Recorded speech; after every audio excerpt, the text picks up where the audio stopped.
Bonjour à tous, bienvenue sur Emicom TV. Nous allons parler aujourd'hui des associations avec la présence de Jean-Bernard Lachavanne qui est président et cofondateur de l'association pour la sauvegarde du Léman. Bonjour monsieur Lachavanne. Bonjour madame. Alors comment se porte le lac de Genève? Alors le lac de Genève, Lake of Geneva Yes. en anglais, se porte de mieux en mieux et nous nous en réjouissons de ce constat.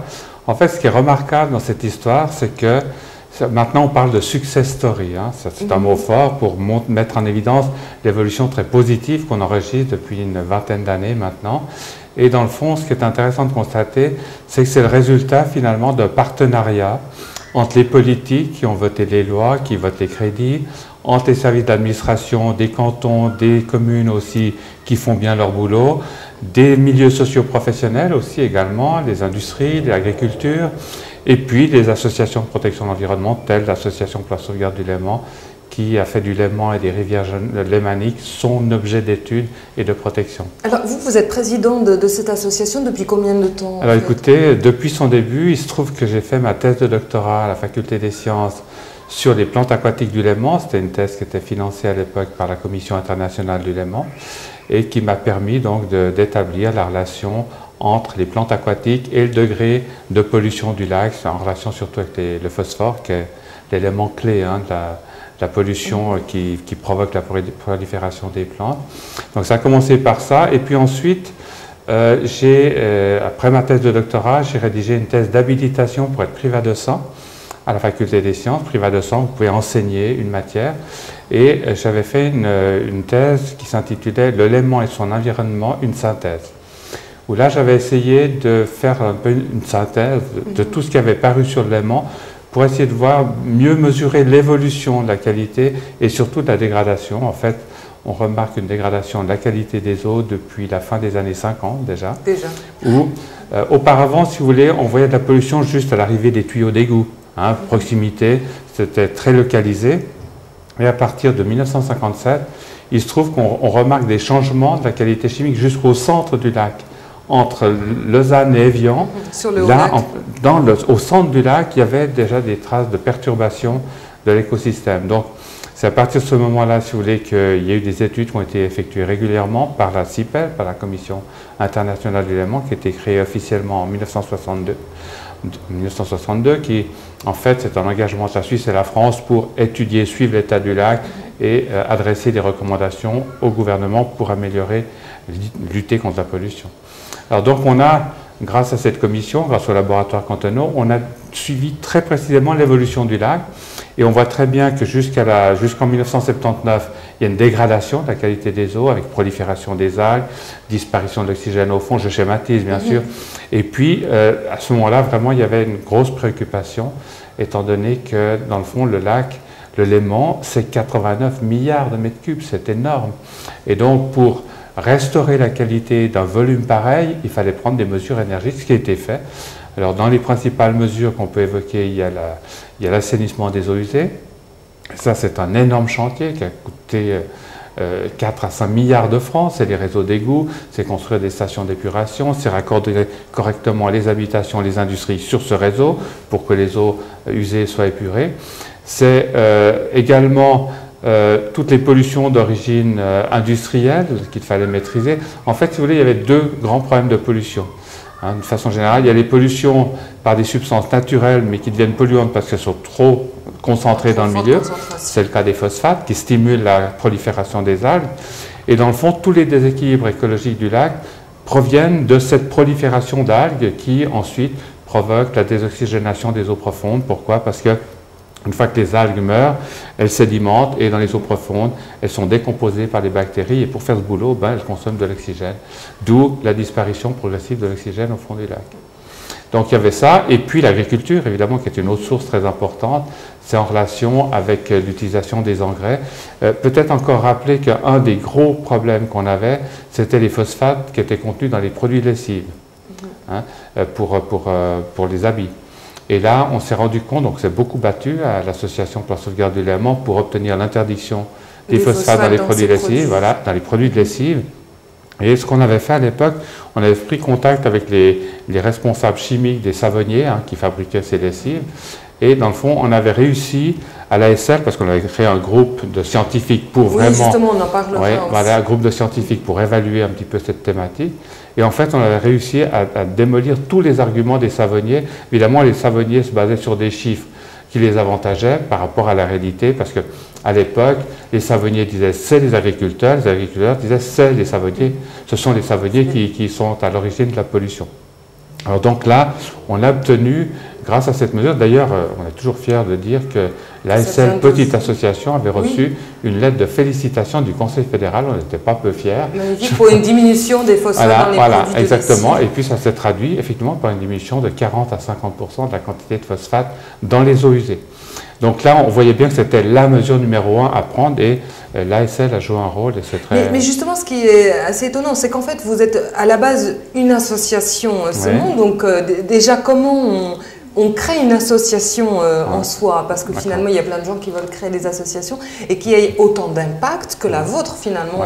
Alors, je pense qu'il y a deux explications. Bon, une fois que j'ai fait ma thèse d'habilitation, où je voyais bien, si vous voulez, que la stratégie curative de protection des eaux contre la pollution, c'est-à-dire toutes les stations d'épuration, ce ne serait pas suffisant. C'est-à-dire qu'il y a toute une pollution diffuse qui provient de l'agriculture, de différentes sources, qui arrive dans le lac, dans les rivières dans le lac, et qu'on ne peut pas maîtriser. D'où la recommandation de compléter cette stratégie curative qui consiste à mettre de la pollution à bout du tuyau puis à extraire cette pollution à l'autre bout du tuyau avec beaucoup de difficultés, ces stations d'épuration, et puis d'ajouter à cette stratégie qui est indispensable une stratégie préventive de lutte à la source, c'est-à-dire que tous les pollueurs essayer de retenir le plus possible la pollution à la source pour éviter de contaminer les eaux de surface et provoquer la dégradation de la qualité des eaux du lac et des rivières aussi. Votre association, elle fonctionne selon une hiérarchie, comme une entreprise traditionnelle? Alors écoutez, non, il y a un président, il y a un comité avec des gens d'horizons très divers d'ailleurs. Il y avait des pêcheurs professionnels, des avocats, il y a un notaire, il y a des biologistes, il y a des géographes. Enfin, c'est vraiment... parce que très vite, finalement, on s'est rendu compte qu'on ne pouvait pas uniquement focaliser notre réflexion sur les problèmes d'environnement. Très vite, et d'ailleurs parce que j'ai eu l'occasion de collaborer à l'OCDE à Paris en 88 déjà dans un groupe d'experts sur la gestion des zones côtières marines, mais vu l'expérience qu'on avait acquise sur les lacs suisses, on a été associé à ce groupe de réflexion. Et là, donc, 88, c'est le lendemain, si vous voulez, de l'émergence de la notion de développement durable. Le fameux rapport Brundtland de 87, c'était à Genève même, à l'issue de la conférence mondiale sur l'environnement et le développement. Et donc, à l'OCDE, en 88, ils avaient déjà complètement intégré cette vision tripolaire. C'est-à-dire qu'on ne peut pas raisonner les choses uniquement en termes d'environnement, d'économie ou sociale, mais qu'on doit chaque fois, pour chaque thématique, chaque problème, prendre en compte l'ensemble de ces logiques qui ne sont pas concordantes. Dans la logique économique, la logique écologique et la logique sociale, c'est des échelles de territoires différentes et surtout de timing différents. Donc c'est important et nous, à l'ASL, on a très très rapidement pris ce virage de gestion durable des ressources en eau, en tout cas en termes de réflexion, parce qu'on ne peut pas se contenter de protéger simplement l'environnement sans tenir compte de l'économie ou du social, enfin n'importe quel pôle. Et dans cette approche, on ne donne aucune priorité, c'est-à-dire qu'on donne le même poids à l'économie, au social et à l'environnement. Après, on cherche la meilleure solution, le meilleur compromis, si vous voulez, pour avancer dans une optique, avoir une tendance développement durable.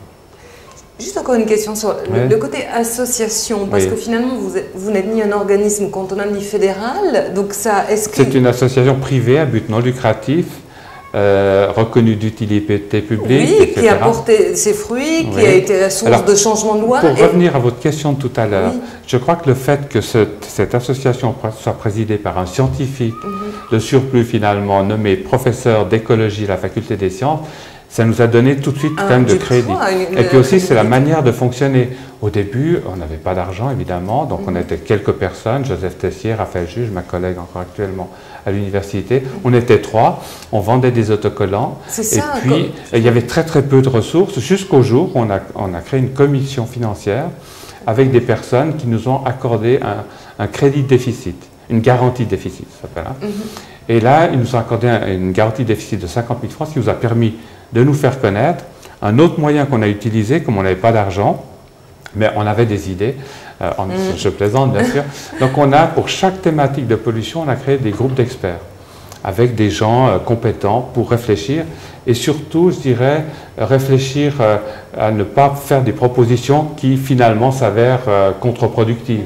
Parce qu'à l'époque, et si d'ailleurs, peut-être un petit commentaire, si on a créé une association indépendante par rapport aux autres associations, c'est qu'à l'époque, en tout cas personnellement, je trouvais qu'elles étaient trop éco-politiques. Hein, c'est ça, il y avait et trop de puis qu'il y avait un petit peu des discours qui n'étaient pas très, comment dire, vérifiés scientifiquement. Or nous, c'est clair qu'en étant à l'université, il y a la crédibilité scientifique qu'on met au premier plan.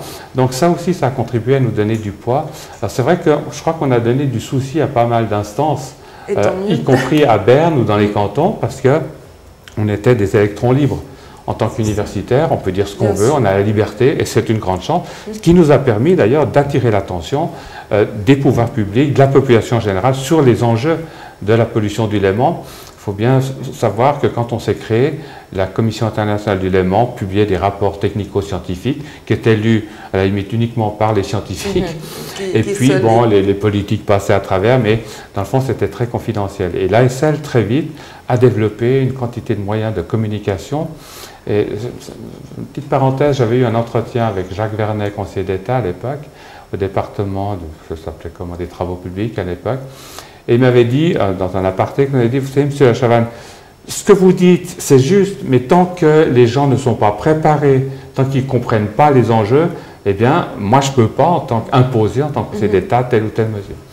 Et ça a justifié, enfin, je pense que c'était tout à fait dans notre ligne, c'était de développer des moyens de communication. Alors, on a eu beaucoup de soutien, notamment du centre de Balexer, qui nous a payé une grande exposition d'un nombre, vraiment une très très grande exposition qu'on avait présentée dans le hall évidemment de Balexer et puis qu'on avait, j'irais, présenté dans les grandes villes de la région lémanique, dans les centres commerciaux, etc.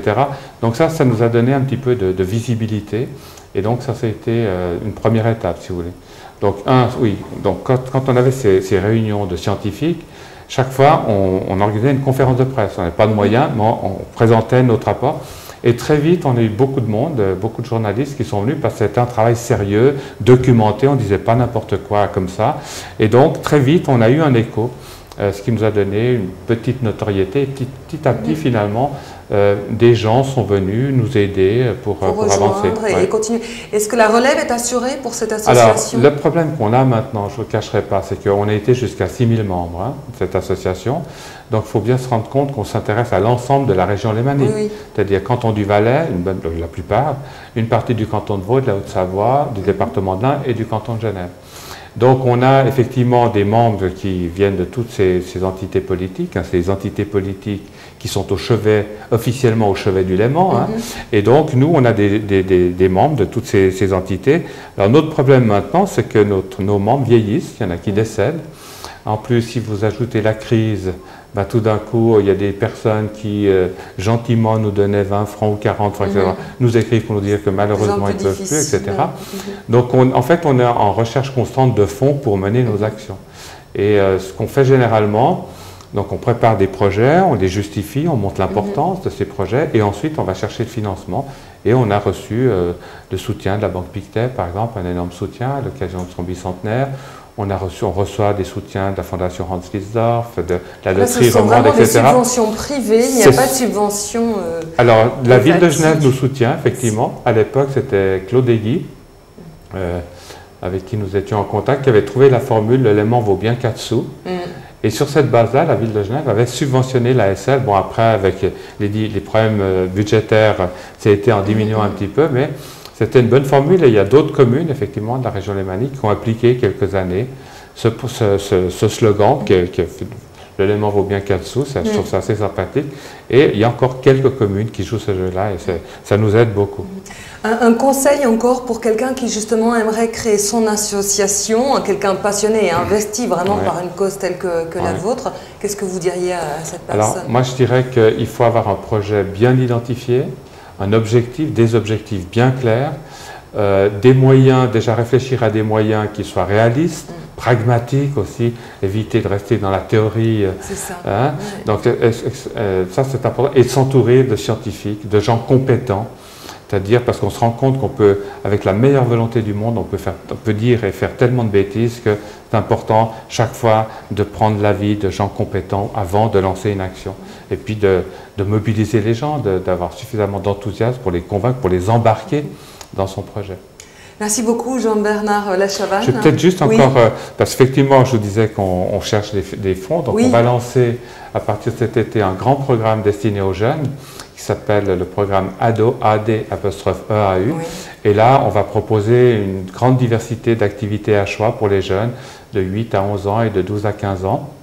Ça va, si vous voulez, de l'initiation à la pêche en lac, à la chasse aux rejets sauvages polluants dans les rivières, au baptême de plongée, enfin il y a toute une activité et les gens, on va publier le prochain numéro de notre journal Lémanique, s'il sort cette semaine, il va être distribué et sur le site de l'ASL, dans asleman.com, on peut trouver les informations. On peut trouver les informations pour les gens qui veulent s'inscrire, donc c'est un vaste projet et là évidemment on est en recherche de fonds aussi pour assurer le financement de la base. Notre idée, c'est de faire payer le minimum, évidemment, aux enfants pour participer à ces activités.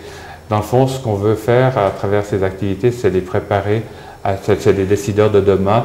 Donc, c'est les sensibiliser. Et ce qu'on a introduit, je dirais, par rapport à tout ce qui se fait jusqu'à ce jour, c'est qu'avant, on faisait découvrir la nature aux enfants. Et nous, on essaie d'aller plus loin pour déjà qu'ils se rendent compte que tout est lié. Qu'il y a la nature, mais il y a l'économie, il y a le social, et il y a aussi toutes des activités aussi ludiques qui sont organisées. Et j'invite tous les jeunes qui ont des vacances trop longues d'été de passer une journée, une demi-journée, ou bien on organise un camp à la Grève, à la Versoix, et un camp d'une semaine où là les jeunes sont amenés à faire plein d'activités ludiques, sympas. Et donc voilà. Eh bien, nous prenons note. Merci beaucoup. Toutes les informations évidemment sur Remicom TV. Nous avons donné les liens de ces sites. Alors longue vie au Léman, bien évidemment. Merci, le petit gag du lac de Genève. Sorry pour mes filles parce que évidemment on est très à cheval sur le fait que c'est bel et bien le lac Léman. C'était un petit gag pour mon producteur. Voilà, merci beaucoup. Donc tout de bon pour la suite comme on dit chez nous. Merci. Et à très bientôt pour notre émission. Au revoir. Merci.